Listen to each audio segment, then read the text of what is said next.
the military aspect of the conflict between Russia and Ukraine was started by Russia. Okay, I think that's fairly well known, isn't it? Crikey, that area I was going there actually started to feel a bit loose, and it's watery even. If I go down in these temperatures, that's it. You won't hear from me again, which actually you'll probably be quite happy about. So anyway, I'll perhaps go across the river instead of up and down it. The actual conflict itself, not including the military aspect of it, was actually started by the Ukraine.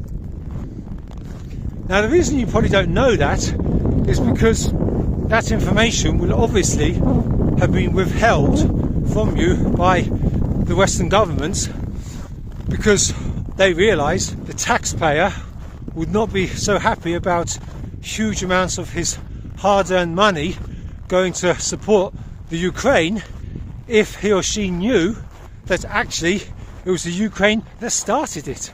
So the Ukraine had two options.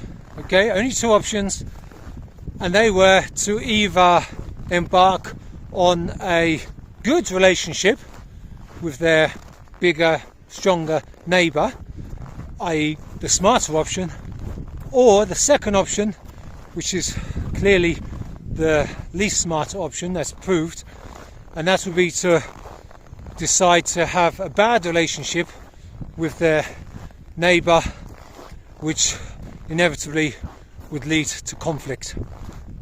Now, I realise that the Ukraine would have been encouraged to follow their anti-Russian line by the West, that would see it as a good opportunity to weaken one of their main rivals, Russia, without any real loss on their side.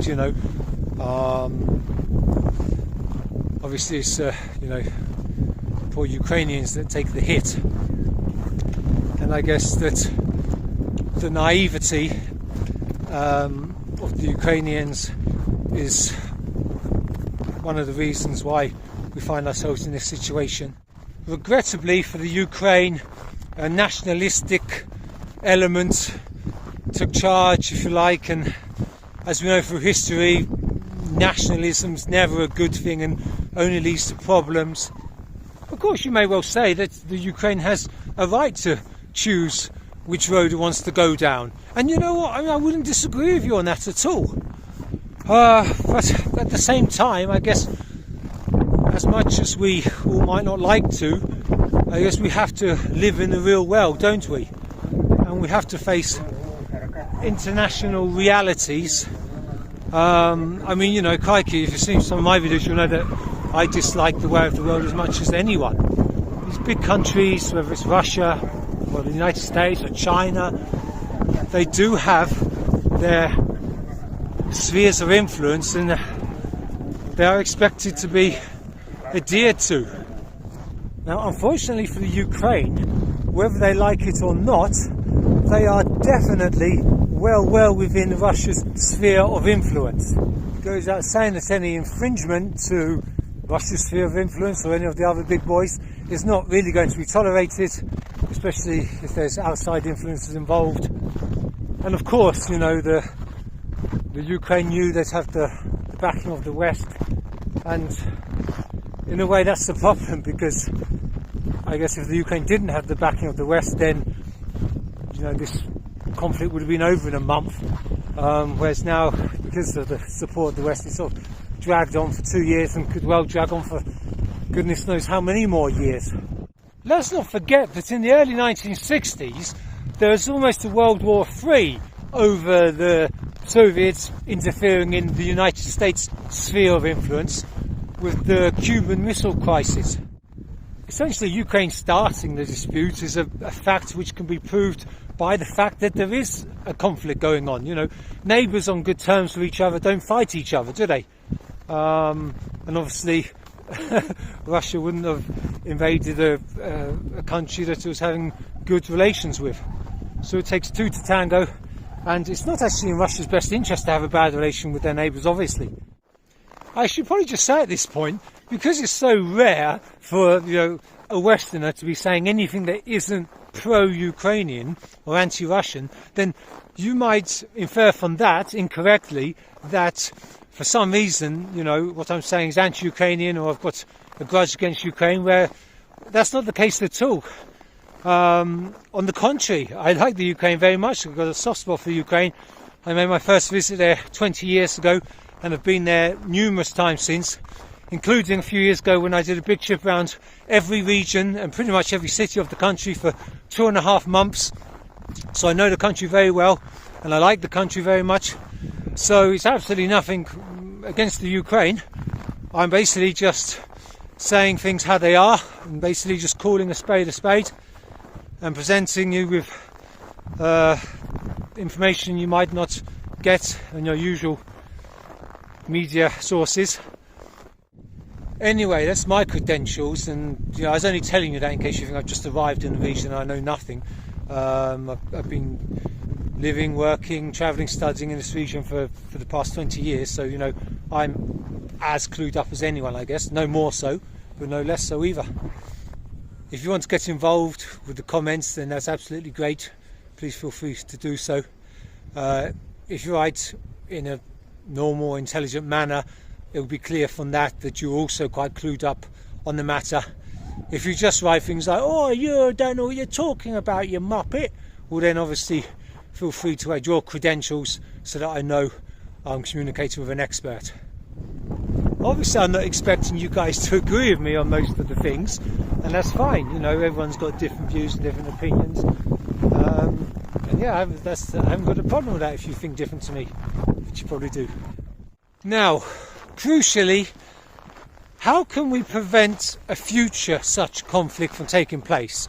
Because if this one has, well then who's to say that others won't as well, unless things change?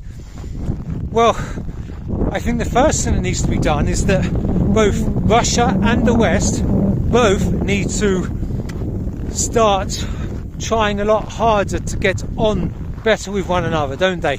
That's quite clear, isn't it? And until that happens, then I think the world's always going to be on tender hooks. Now, the West considers itself, rightly or wrongly, morally superior to Russia, so I think for that reason the emphasis is on the West to kind of make the first move and, you know, try and establish a better relationship with Russia and be more understanding. And I think if they do that, I think Russia would respond very encouragingly. It seems that most conflicts in the world today are as a result of the two I's: ignorance and interference. And I think that's certainly the case with this dispute as well. I think the West is ignorant with regards to understanding Russia. Russia being a mysterious place might be a bit more difficult to understand. I guess as well, Russia perhaps doesn't fully understand the West, and this is the problem, isn't it? The different ideologies. It's not a new thing, of course. It's been like that for the past 100 years or more. But unfortunately, no one's figured out a way to deal with that. Also, when these countries interfere in other countries and other regions, that never works really, does it? It gets messy, it causes resentment, and actually, you know, it just makes things more difficult. I think the countries around Russia, especially, you know, the Baltics, for example, they need to stop provoking Russia as well. You know, we've seen what happens here with the Ukraine. Russia kind of tolerated it for quite a few years, actually, being quite restrained. And then the same with the Baltics. The Baltics has been taking a very anti-Russian line for the past few decades now. And I think, you know, Russia has been remarkably restrained in dealing with them. Again, I like the Baltics. I've been to all of them many, many times. So there's nothing personal against the Baltics, but that's just an example. You know, they are taking an anti-Russian stance and trying to provoke Russia all the time. And I just think, well, what's the point? Why bother trying to provoke your bigger, stronger neighbour? There's nothing to be gained from it, is there? It's like, you know, if I picked a fight with Mike Tyson, you know, or someone else bigger and stronger than me, if I started a fight with them and then obviously I get beaten up, then you're going to be sort of, well, that's your own fault really, isn't it? You kind of got what you deserved. And I guess, you know, we can apply the same with, you know, international politics as well, can't we? So if countries could just be more tolerant towards each other and establish better neighbourly relations or global relations, then I think that would be the benefits to all of mankind.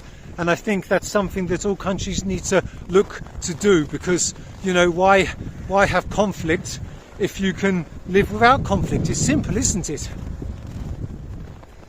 Anyway, folks, I'm sure you've heard more than enough from me today, if you're even still watching, which you're probably not. In that case, I'm talking to myself, I know. But anyway, I better go inside and warm up, and you guys, take good care till next time.